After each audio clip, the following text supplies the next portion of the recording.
We're trying to pull wide open the curtains for the third set. But first, the numbers. 8 errors by UST. That is the number that catches your attention very quickly. There's that 11-0 run by San Sebastian in that second set. And boy, capitalized on the errors of UST, and they ran away with 11 straight points based on those 8 errors. And we welcome you to the third set. Order ka na ng pizza?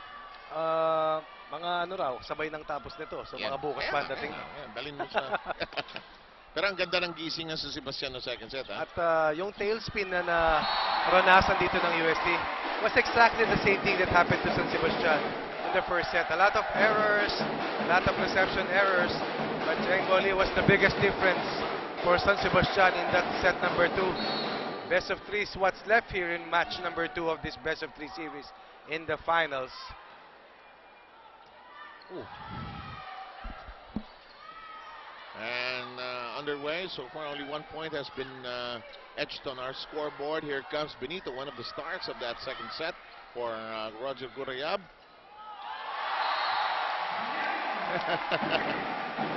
Cavallejo was thanking her lucky stars. Napa-beautiful eyes.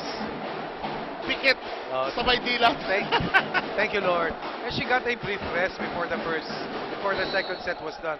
Probably given by Coach Shaq and assistant coach Bilet. A different perspective, seeing the game from the sidelines. Para makarelax ng bahagya. Benito keeps it in the air and Belen sending it back. Maiso goes to work. The character of a team is tested. How well it responds to difficult situations, and here UST coming out strongly here in set number 3. PLDT power spike. PLDT my DSL, alam mo, ang sarap panoorin ng UST pagka yung galit sila. Ganun din na nangyari sa San Sebastian, no? Pero Set number 2. Pero pagka yung lalamya-lamya UST, you know what their shortcoming is. I guess the great teams, they have their moments, they lose it, you know. Yes. Okay, we lost it there. Wali, touch ball by Curato. Wrong read by Curato. First point of the third set, courtesy of the tournament's best scorer, Jeng Boli. Alam mo, Curato has been a wall for UST. And one of those rare moments she could not handle that hot Mikasa volleyball. 3-1 count here. I thought Robinhos would finally... Alam niya.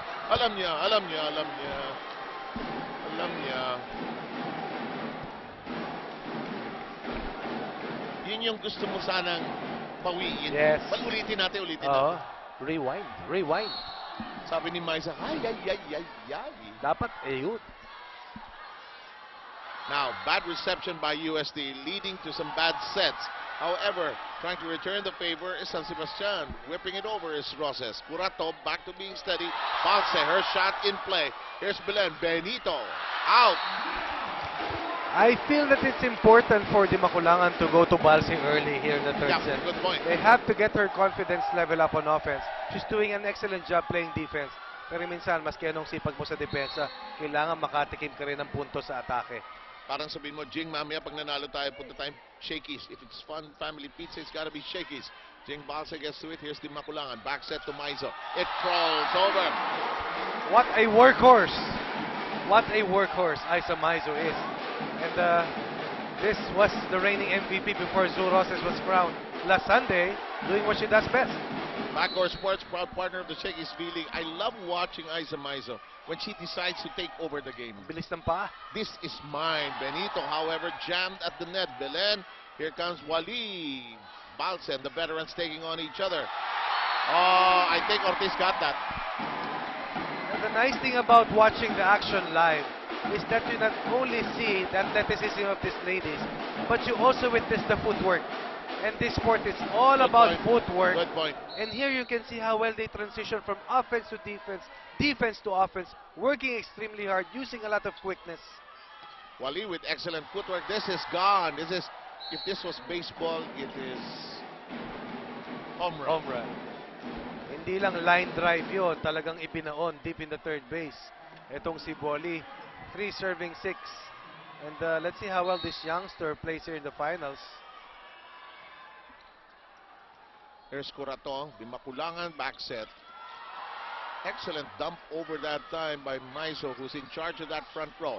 Sige, sige, sige. Laban tayo. Benito whips it over. Curato, oh, yun ang gusto ko sa kanya. Yes. Yung parang ano, parang siyang si Supergirl. Roses! Ha, Supergirl ka dyan. Yan si Super Sue. Super Sue getting the 4th point of the Lady Stags. We almost forgot about Roses, who's very silent in the second set. Yeah, that's so correct. And she can whip that Mikasa official ball of the Shaggy's V-League anytime. You know, Sue Roses is one of the most popular sa website. Huh? Ah! The Maiso Ortiz Law Office is in charge in court. And once again, UST, that's enough breathing room here. 3-point advantage, courtesy of Micah Ortiz. Pero ito yung problema. This is the same trend that happened in the second set. Medyo pumulaw yung UST and then Bastek came to life. Let's see. That's long and Maiso overcooks that. Well, I'm sure that UST has learned its lesson the hard way. Ngayon, hindi na sila masyadong pwedeng kumumpiyansa because San Sebastian has shown that they can come back even from a deficit as much as 4.